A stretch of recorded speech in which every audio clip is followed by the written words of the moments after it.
हाय, मैं हूँ अमृता।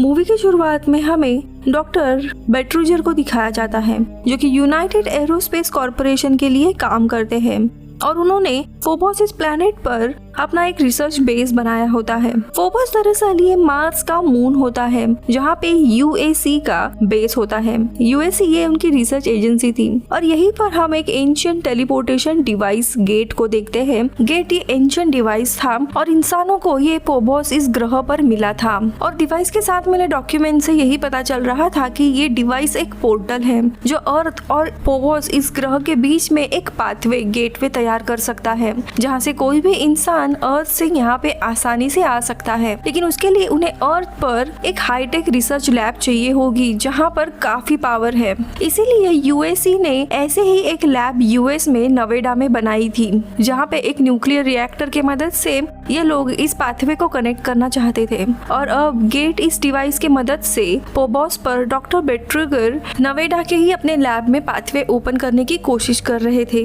लेकिन उनमें से किसी को भी इस डिवाइस के बारे में पूरी तरह से इन्फॉर्मेशन नहीं थी कि ये डिवाइस अर्थ के अलावा कौन कौन से दुनिया के पाथवे ओपन करता है। अब डॉक्टर बेट्रूड गेट यानी उस डिवाइस को एक्टिवेट करते हैं और डॉक्टर बार्नेस को टेलीपोर्ट करने में वो सक्सेसफुल हो जाते हैं। लेकिन डॉक्टर बार्नेस की बॉडी पार्शली ट्रांसफॉर्म हो चुकी थी, लेकिन उनका बचा हुआ शरीर देखते ही देखते एक भयानक क्रीचर में बदल जाता है। उनके बड़े बड़े नेल्स होते हैं और जोर जोर से वो चीख रहे होते हैं। उसके बाद हमें स्पेस में यूएस मरीन की एक टीम दिखाई जाती है जिनमें लेफ्टिनेंट जोआन, विंसलो, कैरले, टेरिक, ली, हैरी, अकुया, रांस और डॉक्टर बेनेट स्टोन होते हैं। इन लोगों को एक पनिशमेंट के चलते फोबोस ग्रह के सिक्योरिटी के लिए भेजा जा रहा था। ये लोग क्रायो स्लीप से निकलने के बाद खाना खा रहे होते हैं, लेकिन तभी वहाँ पे जोआन के आते ही सब लोग बहाना बनाकर वहाँ से चले जाते हैं। तभी हमें पता चलता है कि ये लोग जोआन पर काफी गुस्सा है और उसे पसंद नहीं करते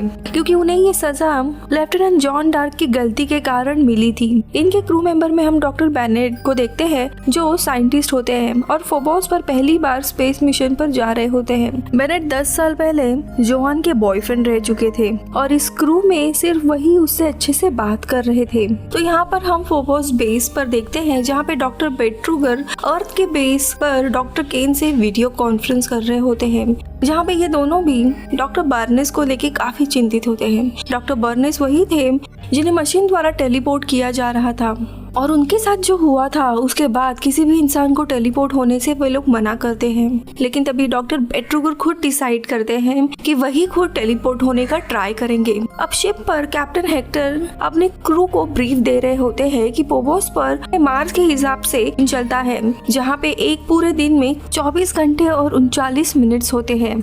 यहाँ पे कैप्टन हेक्टर यूएससी के बेस के बारे में भी बताते हैं कि लेवल 1 पर कार्गो बे, ऑफिसेस, क्वार्टर है और लेवल 2 पर सर्विसेज और मेंटेनेंस, कंप्यूटर सर्वर और लेवल 3 पर न्यूक्लियर रिएक्टर है। यूएससी के बेस पर 90 लोग हैं। इसी फैसिलिटी को उन्हें सिक्योर करना है। यहाँ पे क्रू मेंबर की जोआन के साथ लड़ाई भी होती है। तो यहाँ पे दूसरी तरफ बेस पर डॉक्टर बेट्रूगर को crew member doctor Veronica teleportation के लिए रेडी करते हैं। शिप पर कैप्टन अपनी फैमिली के लिए मैसेज रिकॉर्ड करते हैं कि इस मिशन के बाद वो रिजाइन करके फैमिली को टाइम देंगे। तो यहाँ पे दोनों भी गेट ओपन किए जाते हैं और देखते ही देखते डॉक्टर बेट्रूगर को फोबोस गेट के अंदर एंटर किया जाता है। लेकिन इसी एक्सपेरिमेंट के बीच में ही पूरे बेस की पावर चली जाती है और हर जगह सायरन बजने लगते हैं। चारों तरफ अंधेरा था, किसी को भी पता नहीं था कि चल क्या रहा है। सब लोग इस खतरे से अनजान थे। उन्हें किसी भयानक क्रीचर की आवाजें आने लगती है। सब लोग डरते हुए आसपास रहते हैं। लेकिन इसी दरमियान बैकअप पावर शुरू होता है और तभी वो लोग देखते हैं कि उस डिवाइस से काफी डेमोनिक क्रीचर्स बाहर आ रहे हैं। ये देख सबकी हालत खराब हो जाती है। तो यहाँ पे ट्रांसपोर्ट वेसल का क्रू भी फोबोस पर पहुंच जाते हैं। इनकी शिप की आर्टिफिशियल इंटेलिजेंस डेसी शिप के गेट खोलने के लिए कम्युनिकेशन एस्टैब्लिश करने की कोशिश करती है, जिसका इन्हें कोई भी रिप्लाई नहीं आता क्योंकि बेस पर पूरी तबाही हो रही थी। अब ये लोग अर्थ पे कांटेक्ट करते हैं और इन्हें अर्थ से ऑर्डर मिलता है कि उस रिसर्च बेस पे क्या चल रहा है इसकी इन्वेस्टिगेशन करें। इन्हें पता चलता है कि करीब 20 मिनट पहले ही पूरा बेस ऑफलाइन चला गया था। अब ये लोग इमरजेंसी गेट से एंटर करने का सोचते हैं, लेकिन तभी डेजी इन्हें बताती है कि उसे बेस से एक अजीब सी ऑडियो रिसीव हुई है जिसमें ग्राउलिंग यानी किसी की गुर्राने की आवाज आ रही है। इसलिए ये लोग रेडी होके एंटर करते हैं, जहाँ पे डेजी में ब्रिज कनेक्ट करते वक्त एक अचानक से डेडली वायरस आ जाता है और पूरी शिप रिस्टार्ट होती है। यहाँ पे प्लान के अनुसार अब कैप्टन सबसे पहले एरिया को सिक्योर करके सबको नीचे बुलाते हैं। अब बेनेट बैकअप पावर चेक करके उसे पता चलता है कि सिर्फ 2% ही पावर बची है, जो कि काफी सरप्राइजिंग होती है क्योंकि इनका बैकअप दरअसल 72 घंटे तक चल सकता था। इसका मतलब है कि इस जगह पर काफी सारी पावर एक साथ यूज की गई है।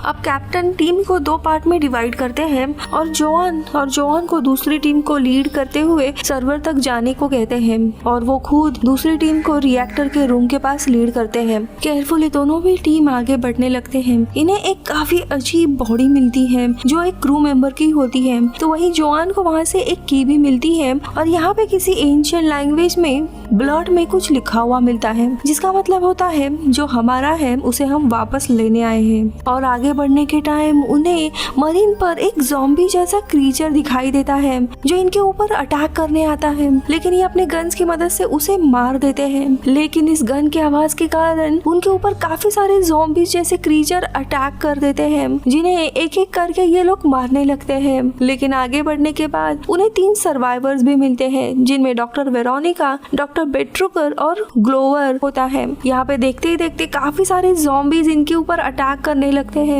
लेकिन कैप्टन अपने टीम के लिए खुद का सैक्रिफाइस करते हैं ताकि बाकी लोग सेफ हो। यहाँ पे कैप्टन के लॉस से जोआन को काफी बुरा लगता है और वो बेनेट से सच्चाई पता करती है, जहाँ उसे पता चलता है कि यूएसए यानी इस बेस को एलियन लाइफ के बारे में पता चला था। डॉक्टर बेट्रुगर ने इन्हें बताया था कि पिछले 30 सालों से यूएसए इन टेलीपोर्टेशन गेट पर काम कर रही है ताकि इस पूरे प्लैनेट पर वो अपना कब्जा कर सके और इंसानों के लिए हैबिटेट प्लैनेट बना सके। इन्हें लगता है कि ये जो एंशिएंट मशीन है वो दरअसल एलियन स्पीसीज की है और 7.5 साल पुरानी है।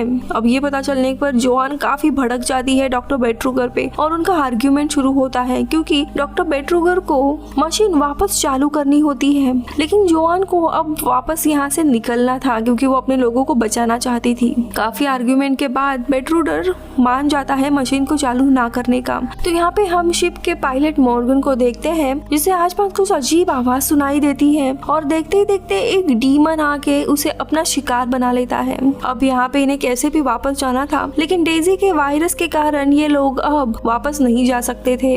इसलिए ये लोग सोचते हैं इनकी एआई डेजी को गेट द्वारा अर्थ पे भेज के वहाँ से मदद मांगते हैं। जोआन सबको बताती है कि उसका प्लान है कि पावर जैसे ही ऑन हो इस पूरे फैसिलिटी को ऑनलाइन लाना है जिससे कि कम्युनिकेशन स्टार्ट हो सके और हेल्प मांग सकते हैं। इनके टीम में अब सिर्फ 3 मरीन्स और 3 सिविलियंस ही बचे होते हैं और काफी सारे लोग मारे गए थे, इसीलिए ये लोग काफी ध्यान से रिएक्टर रूम में आते हैं। यहाँ पे डॉक्टर बेट्रुगर जोआन की स्टोरी बताते हैं कि कैसे एक दिन जोआन ने एक टेररिस्ट को फ्रीली जाने दिया था ऑर्डर डिसऑबे करते हुए और इसी कारण से उन्हें शिप के लोग पसंद नहीं करते। अब यहाँ पे बेनेट पावर रिस्टोर करने में कामयाब होती है, लेकिन सब लोग डॉक्टर बेट्रुगर के खिलाफ होते हैं, इसीलिए वो चुपचाप वेरोनिका को स्टैप कर देते हैं ताकि वो उनके बीच में ना आए और मरीन्स और बेनेट को रिएक्टर रूम में लॉक करके उस मशीन के पास आते हैं जहाँ पे डीमन इनके ऊपर हमला कर देता है और उनके साथ जो जोआन के और 2 साथी होते हैं वो भी इस हमले में मारे जाते हैं। अब ना चाहते हुए भी सिर्फ जोआन और बेनेट ही जिंदा बचे होते हैं। यहाँ पे इन्हें वेरोनिका मरते हुए एक की देती है जो सीक्रेट लेवल 4 की होती है जहाँ पर वही एंशिएंट मशीन रखी गई थी। ये रिएक्टर रूम से बाहर निकलकर डॉक्टर बेट्रुगर को रोकने का प्लान बनाते हैं। यहाँ से निकलकर इन्हें एक हाईली एडवांस प्लाज्मा गन और प्लाज्मा ग्रेनेड मिलते हैं और लेवल 4 की एलिवेटर के पास जाते हैं और उस की से एलिवेटर डोर ओपन करते हैं। डोर खुलते ही डीमन बेनेट को अंदर खींच लेता है और डोर बंद हो जाता है। यहाँ पे जोआन पर भी डीमन अटैक करता है पर वो काफी चतुराई से सारे डीमंस का सामना करते हुए उनको मारती है। यहाँ पे ऑलरेडी डॉक्टर बेट्रुगर होते हैं जो गेट को एक्टिवेट कर देते हैं, तो वहीं दूसरी जगह पे इन्फेक्टेड डॉक्टर बेनेट अभी भी जिंदा होती है। इन्फेक्शन के कारण वो जोआन के साथ लड़ने लगती है, लेकिन जोआन उसे मार देती है और वो बेटरूट को भी शूट कर देती है, लेकिन उसे पता चलता है कि डॉक्टर बेट्रुगर मरे नहीं है, वो इन्फेक्ट हो गए हैं और डीमन उन्हें पजेस कर रहा था। लेकिन ये देखते हुए वो सीधा उसे गेट्स में यानी उस मशीन में ढकेल देती है, लेकिन वो खुद भी उसमें खींची चली जाती है। जब उसकी आंख खुलती है तो वो हेल में होती है। यहाँ का माहौल काफी डरावना होता है, काफी सारे डीमंस होते हैं और यहाँ पे डीमंस ओवरलोड भी होता है। ओवरलोड बताता है कि उनका अर्थ पर कब्जा करने का और वो जल्दी इंसानों को मिटाने वाले हैं। वो इसी मशीन से अर्थ में भी एंटर होंगे, लेकिन जोआन के पास प्लाज्मा गन होती है जिससे वो ओवरलोड को शूट कर देती है और प्लाज्मा ग्रेनेड होट्स के ऊपर यानी बाकी डीमंस के ऊपर डाल के वो सीधा गेट में एंटर करती है, जहाँ पे वो अर्थ यानी नवेडा में निकलती है उनके दूसरे रिसर्च सेंटर पर, और आते ही वो गेट बंद कर देती है। लेकिन वहाँ पे डॉक्टर कैन होते हैं और वो काफी गुस्सा होते हैं कि जॉन ने गेट बंद कर दिया था। वो उसकी बात नहीं सुनते और ट्रॉमा हुआ है ये समझकर उसे बेहोश कर देते हैं और गेट को फिर से रीएक्टिवेट करते हैं, क्योंकि इन्हें लगता है कि अब डॉक्टर बेट्रूगर आने वाले हैं और ये लोग सीधा फोबॉस जा सकते हैं।